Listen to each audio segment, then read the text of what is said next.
السلام عليكم. حلقة النهاردة في فيديو مش مشهور قوي عند كثير من الناس في موضوع سلوان موميكا وحرق المصحف وسعيد أبو ديفيد في آخر لقاء لهم على التيك توك. اسمع الفيديو ده كده.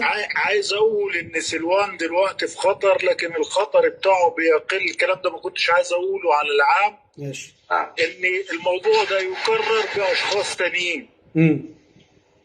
شلون يعني؟ ايوه شلون يعني؟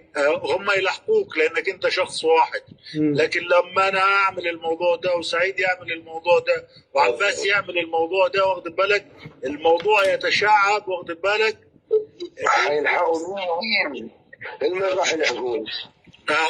الصوت واضح عندكم في البث يا شباب؟ هيثبت عليهم انهم هم ارهابيين كل ما اعتدوا على واحد في اي مكان يعني.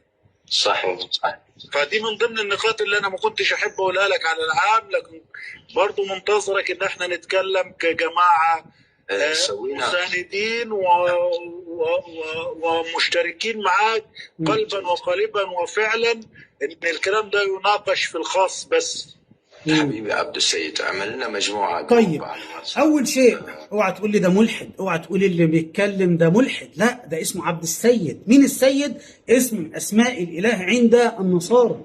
وده مين ده اللي هنا؟ ده الخنزير المدعو سعيد ابو ديفيد. ده اخر لقاء في فيديو مش موجود في الغالب، محدش سمع عنه، في اخر لقاء بين الاثنين الأقذار اللي تطاولوا على حرق المصحف معانا اليوم. هم 4 نقط، لأن الفيديو ده أنا عايزه يبقى سريع، وده بث مباشر أمام الناس، واللي عنده مداخلة في الموضوع في بث مباشر على الفيسبوك يعمل إضافة، وإن شاء الله نعمل له إيه، نقبل الإضافة بعد ما ينتهي النقاط بتاعتنا. أول نقطة أنا عايز أقولها، أنتوا فاكرين إن سلوان موميكا ده ولا سعيد أبو ديفيد أهو اللي معاه ده، لما عملوا الأمر ده عملوه عن فكر كده، فكر شبابي، فكر بيهزروا، أم أن هذا الأمر من عقيدة؟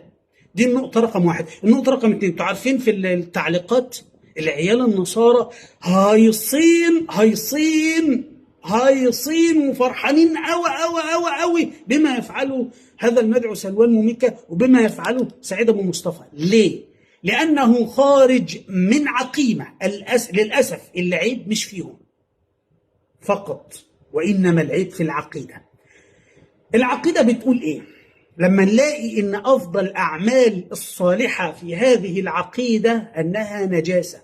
نسمع مع بعض الفيديو ده. الصالحة لا يمكن إن هي تكفر عن الذنوب. أولا لأن هي مش صالحة 100%، فأنا بعملها يمكن بتباهى بيها أو كبرياء أو حتى أريح ضميري، فهي مش صالحة، يبان عليها صالحة لكن هي مش صالحة 100%. جزء منها في صلاح، لكن لو أنا عملت أعمال صالحة بنسبة 85% والمطلوب مني 100%، يبقى أنا ما عملتش حاجة صح. ولنفترض أنا عملت أعمال صالحة 100%، هل ممكن تغفر على الذنوب؟ أنا بس بفترض. هو بيقول لك إن كل أعمال برنا كثوب عدة، يعني نجاسة. إيه؟ النهارده الألوز عند المرأة في الدورة الشهرية بيوريك إن الدم ده فاسد، فبيوصف الكتاب إن الأعمال الصالحة اللي بنعملها هي نجاسة. ده بحسب إيه؟ الأعمال الصالحة اللي بنعملها هي نجاسة. ده بحسب الكتاب، بحسب سفر إشعياء بيقول إن أعمالهم الصالحة نجاسة. فأنا قلت كده 4 نقط في الفيديو ده. العقيدة الخبيثة هي السبب، ولذلك عندما يخرج أي عابد لتابع هذه العقيمة إلى أوروبا أو الغرب يبدأ شتم وسب في الإسلام وسب في رسولنا. ليه؟ لأن الأعمال الصالحة عندهم في دينهم نجاسة. وأنا لما أسألك وأقول لك ما هي أفضل الأعمال الصالحة، أفضل الأعمال الصالحة في أي عقيدة هي العقيدة. أفضل الأعمال الصالحة في أي عقيدة هي التوحيد وما إلى ذلك. فالعقيدة والتوحيد وأصل الدين اللي هو أعمال صالحة بحسب كلام أكبر رجل دين مسيحي، وهو القس صموئيل على قناة الحياة مع رشيد نجاسة. فالعيب مش فيهم، ده العيب في العقيدة لأنها خارجة من نجاسة. هل ده كلامي؟ لا مش كلامي، ده كلام الكتاب أكثر الأديان.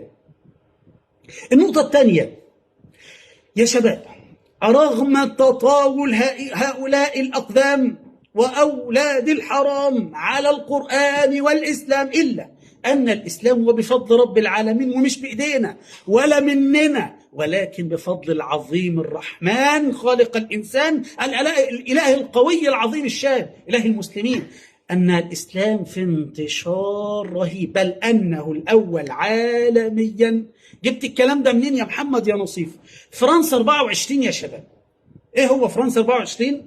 هو أكبر موقع فرنسي ناطق بالعربي في العالم كله. بيقول إيه؟ بيقول باللفظ كده، بسم الله الرحمن الرحيم، بيقول لك فرنسا 24 الجارديان: الإسلام سيكون الديانة الأولى في العالم بحلول 2060. انت فاكر فرنسا 24 بس قالت كده؟ لا، ده أيضا روسيا اليوم تقول باللفظ أن الإسلام سيصبح، خلينا ناخد CNN أكبر موقع إخباري أمريكي ناطق بالعربي في العالم، CNN تقول دراسة بيو برضو مركز دراسات: الإسلام الديانة الأسرع انتشارا في العالم. ده إيه يا فندم؟ هو ده بكلامنا يا فندم؟ هي دي أخبارنا أم أكبر الأخبار العالمية في العالم كله؟ عندنا أيضا روسيا اليوم، روسيا اليوم RT، نفتح نلاقيه بيقول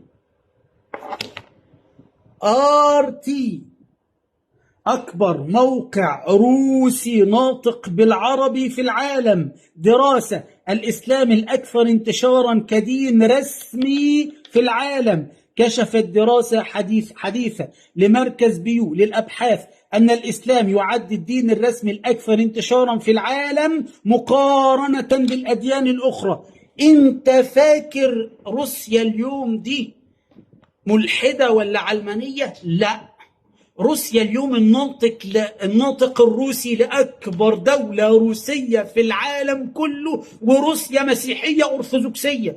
اوعى تفتكر ان روسيا ملحدة، لا، كانت ملحدة، لكن الآن روسيا مسيحية أرثوذكسية. دي النقطة الثانية: رغم تطاول أولاد الحرام على القرآن والإسلام، إلا أنه في انتشار رهيب وسيكون الأول في العالم. 3: اجتمع أهل الباطل جميعا على الإسلام وعلى محاربة الإسلام، وهذا يدل على أن هذا الدين بفضل رب العالمين هو الأقوى على وجه الأرض، هو الأقوى على وجه الأرض، وسيظل أقوى إلى قيام الساعة. 4: ماذا استفاد الغرب وماذا استفادت السويد من حرق المصاحف؟ ممكن تقولوا لي كده ايه اللي استفادته وايه اللي استفاده الغرب وايه اللي استفاده السويد من حرق المصاحف؟ ما استفادوا شيء إلا أن كل من ذكرهم لعنهم. ايه اللي يفيد أمة أيا كانت الأمة بحرق كتابها المقدس؟ ايه اللي احنا نستفيده كمسلمين لو حرقنا كتابهم المقدس؟ ولا حاجة. ايه اللي نستفيده كمسلمين من حرق مثلا صلبانهم ولا أي حاجة خالص؟ لكن في هذا الموقف أنا بقول اللهم ثبت وجازي كل الإخوة في الأردن بالأخص وفي تركيا بالأخص وفي العراق الذين حرقوا علم السويد. ليه؟ لأن لكل فعل ردة فعل، لكل فعل ردة فعل. النقطة الأخيرة اللي عايز أقولها أن هذا لا يدل إلا أن هذه العقيدة التي هم عليها والله لولا أنها كما قال صموئيل عندهم لولا أنها عقيدة نجسة لما فكروا في حرق مصحفنا، لولا أنها عقيدة نجسة لما فكروا في شتم مقدساتنا. سبحان الله، دونا عن باقي المعتقدات الفاسدة، لأن عارفين قول الرب سبحانه صدق إذ قال إن الدين عند الله الإسلام. فعلا ما فيش دين غيره، باقي الأديان كلها هباء منثورة ولا لها أي قيمة. لا حاربوا الإلحاد مع ان الحاد بوابة الى كل فساد، بوابة الى كل ظلام، بوابة الى كل انحلال. ولا حاربوا اليهود، ولا حاربوا الماسونية، ولا حاربوا اللادينية، ولا حاربوا الشيعة، ولا حاربوا الصوفية، ولا حاربوا عباد القبور، ولا إلا الإسلام العظيم، إلا الإسلام العظيم. وهذا إن دل فإنما يدل على كلمة واحدة قالوها بلسانهم، أن عقيدتهم كما قال صموئيل: العيب مش فيهم، العيب في العقيدة، فالعقيدة نجسة، والله المستعان. أسأل الله أن يبارك فيكم جميعا، فردا فردا، شخصا شخصا. في الختام إخواني، لا تنسوني من صالح دعائكم، غفر الله لنا ولكم. شاركوا الفيديو في المجموعات، وللمهتمين اشترك في القناة والصفحة وفعل إشعارات عشان يوصلك كل جديد. سلام الله عليكم ورحمته وبركاته.